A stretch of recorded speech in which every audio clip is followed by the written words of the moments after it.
You've tuned in to the Top 10 Garden Show with garden expert Ken Lain. Join the conversation daily as he answers timely garden questions. Email Ken a question directly from your phone to his desktop through the web at watersgardencenter.com. That's Waters with 2 T's, gardencenter.com. Or visit face-to-face throughout the week where he can be found at Waters Garden Center in Prescott. Now welcome your host, Ken Lain. I had mentioned I put in a row of Arizona Cypress in the last couple of weeks. So I'm planting. So they just look good. In fact, I put in icy blue Arizona Cypress. It's a variation of an Arizona Cypress, the traditional one. We have both of the gardens, and we've got 3 or 4 varieties, but there's not just one, there's several. This is a new variety that is bluer, silvery blue. It's very pretty. Oh my gosh. It still grows the same height. 20, 25 foot tall by 12 foot wide. So it's a big screening plant. I want to screen between 2 properties. And so planted 3 of these, 15-gallon size, and they are happy. I planted them just before this storm hit, and they're out there just happy as could be. They're fine with that. They'll take the cold, no problem. They'll actually send off some roots, but it's okay to plant those.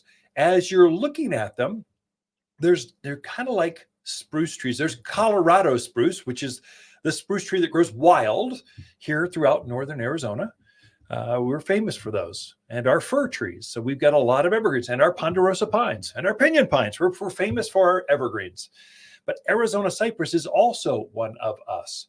But like a Colorado spruce, there's different models. It's such a good, strong plant throughout the country that they're developing new varieties because it's gaining some interest. And so they'll have some that are a little shorter. They've got some that are gold, some that are really blue. You got your traditional, more of a blue-green kind of native looking. It almost looks like a juniper tree, like a native juniper. Looks like that. They're all going to grow, I would say, one of the fastest growing of the evergreens. So I'd say that one and Deodar cedar, those are probably the 2 fastest growing. If you want a thick screen, like by the end of the year, that's the one. And so it just doubles down. So actually what really happens, kind of cypress and junipers are sort of similar this way. The first year, they don't grow that much. I mean, a little bit, you go, oh, that's happy. It looks like it's taking, that's good. But it doesn't really have a lot of top growth. It's actually growing underground. It's got to put its roots out first. Then that following season after you plant it, it just quadruples. It just goes woof, grows really, really fast. I mean, it's like, wow, where did this plant just come from? But they need to root first, then they have their top growth. So junipers and cypress are both sort of like that. Actually, all plants are sort of like that, but some just, they're such strong growers.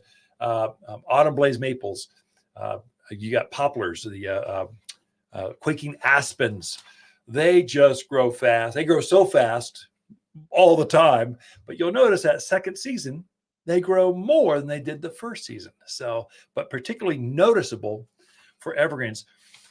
Arizona cypress, it is actually a companion plant of January.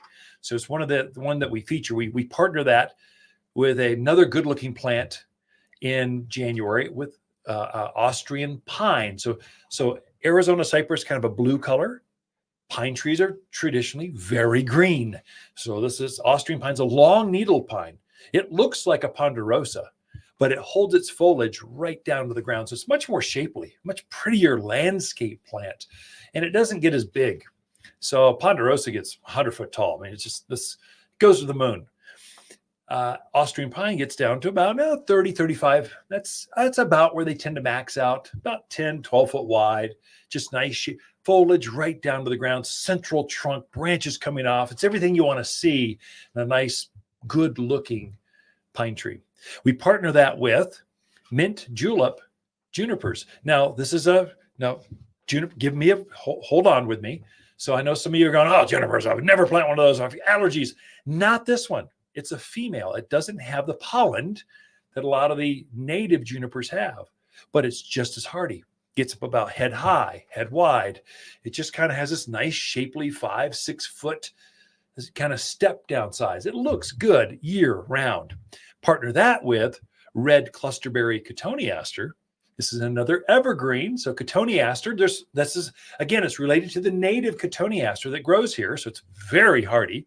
Gets up easily, well above head high. So maybe 10 by 10 by 10, kind of a big hedge plant. But it's got blue to purple foliage right now, green to blue foliage in the growing season, but has white flowers in spring, red berries right now. It's got a lot going on for it. And it's evergreen. Companion plant with all these guys are companion. They look good together. The last one is boxwood. You folks from the East Coast, you made boxwood famous. It's the #1 selling plant in the country, boxwood.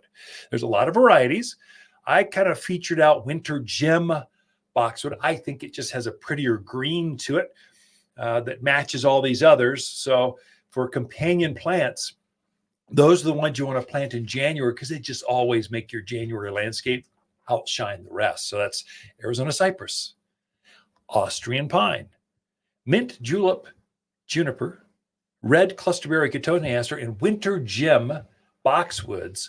But Arizona Cypress, I planted several of those just because I need to screen something out and I want it to go fast. They just look good together. So, okay, back with Lisa Waters Lain in with her garden segment right after this. Not everyone can grow wildflowers, but we'll make sure you're not one of them. At Waters, we know which wildflowers sprout, thrive, and bloom with success. We're wild about wildflowers with many of our own Arizona blends. Like our Arizona native mix, butterfly and hummingbird mixes, and all are big, bold, and beautiful. At Waters, we know wildflowers, and winter's a season to spread new seed. You're listening to Garden Master Ken Lain, owner of Waters Garden Center in Prescott. Join his daily podcast for timely garden advice seasonally right for the gardens. Ken can be found throughout the week at Waters Garden Center in Prescott or through his website at top10gardener.com.